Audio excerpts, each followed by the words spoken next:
Shalom Chaverim, welcome back to our discussion of Rabbi Nachman's Sichos HaRan. In our last episode, we were talking about this prediction that Rabbi Nachman made that great atheism was coming to the world, and that his prediction of that was not going to prevent it from happening. And we talked about ways that we can avoid falling into that trap. And we're going to continue with that theme, B'siyata Deshmaya, this week, with two more Sichos, the next two Sichos, which continue with this discussion about atheism. And we're going to start with Sikha number 37. So just picking up right where we left off. If you're in the BRI book, we're on page 137. So Sikha number 37, I'm just going to read it. It's short, and then we'll talk about it a little bit. It says, atheism is called a burden.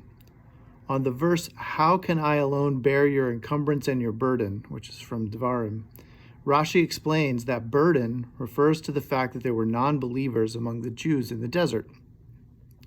When a person travels to a tzaddik, he casts aside this heavy burden because traveling to a tzaddik is an act of faith, the opposite of unbelief. All right, so Rabbi Nachman starts off by telling us that atheism is called a burden. And he brings a proof from this pasuk in Devarim, where Rashi explained on that verse that the burden refers to this Erev Rav, this mixed multitude who accompanied the Jews out of Mitzrayim on their exodus from Egypt to the Promised Land, and that there were among that group many non-believers. And Rashi is explaining that that's the burden that's being referred to here, is this burden of non-believers who both spiritually and physically, it sounds like, sort of held back the Bnei Yisrael from proceeding on their journey, their physical and their spiritual journey. This idea that atheism is a burden comes out in lots of other ways too. The Breslover Mashpiyim like to talk about the fact that emunah is central, faith is central, and that when we lack emunah, when we see ourselves as in control of our destinies as opposed to Hashem Yisbarach, that we are in a way exhibiting atheism.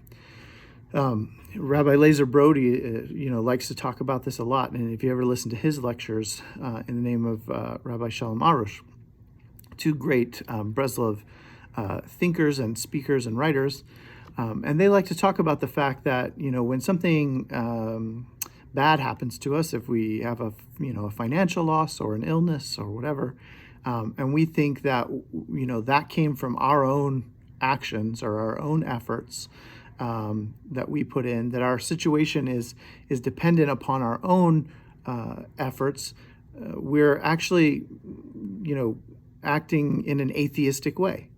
We're denying the fundamental truth of the universe. Ein od milvado. There is none other besides Hashem. We say it in the Aleinu 3 times a day. There is none other than Hashem. Hashem controls everything in the world.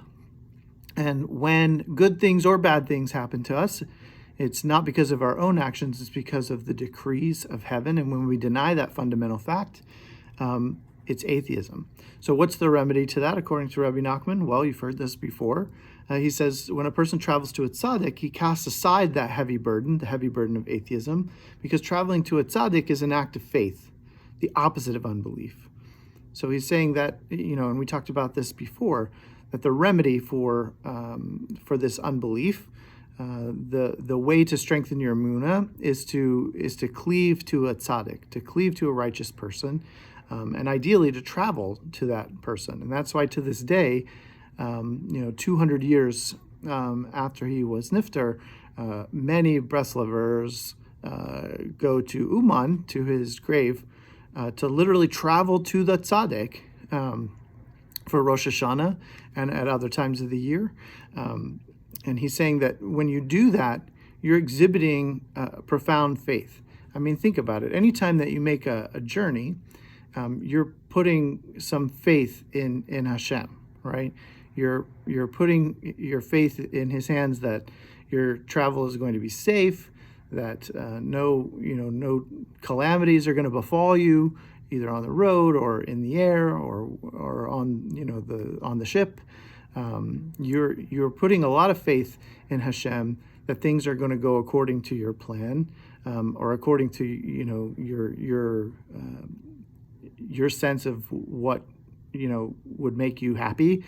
And so when you travel to a tzaddik, you take that baseline level of faith and trust, and you amplify it even more, because you're not only putting faith in Hashem, but you're putting faith in the tzaddik as well, and in his ability to bring you closer to Hashem through your having visited him.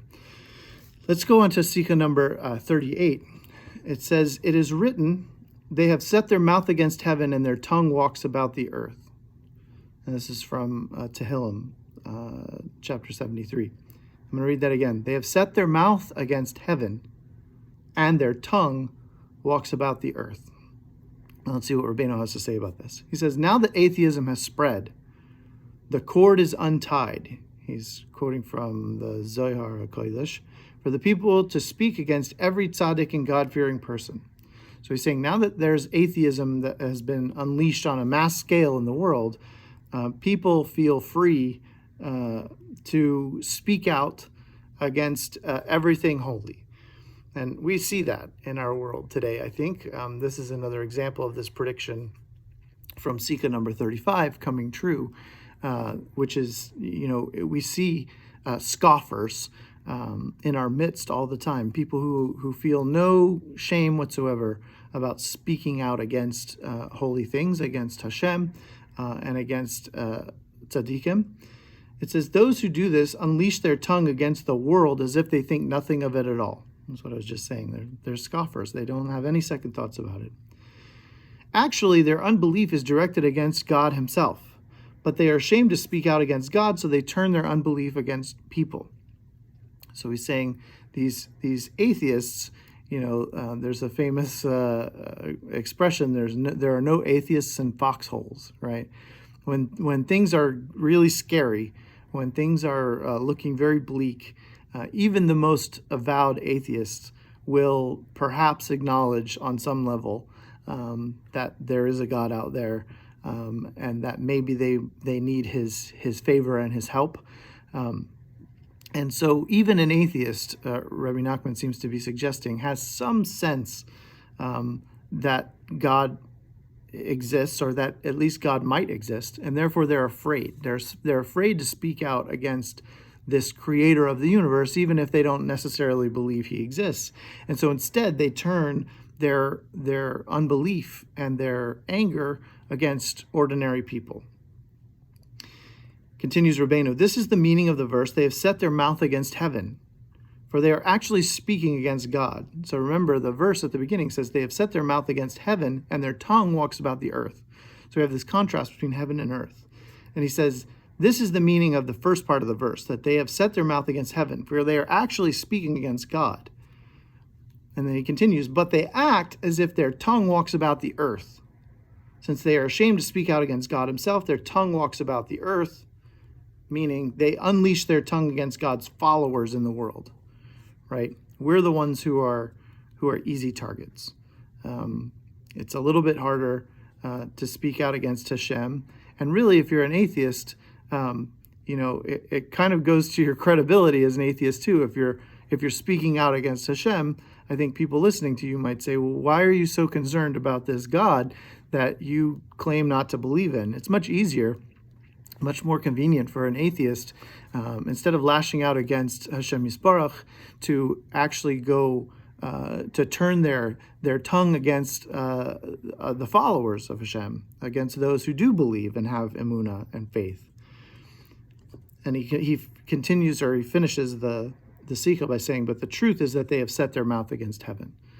So you need to understand, he's saying that when you hear people scoffing and directing libel and anger against faithful people, really what those people are doing is speaking out against Hashem, chas v'shalom.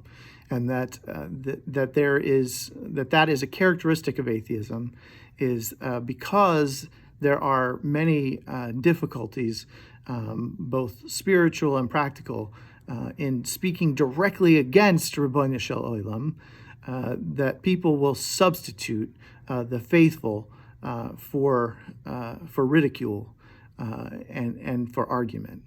And I think that we see that. We see that in our world today, that it's very common for people of belief, people of faith, to be shamed or ridiculed or scoffed at by the larger world. And Rabbi Nachman, in all of these Sichos, these past four that we've looked at, is telling us to watch out for that and to make sure that we hold on to faith and that we cleave to tzaddikim and their teachings, and that we build ourselves a bulwark against this assault that the world is going to give us. And that by doing so, we will be able to hold on tightly to our faith, and we will be able to continue our life in great joy. Thank you so much for tuning in, and I look forward to talking to you more next time.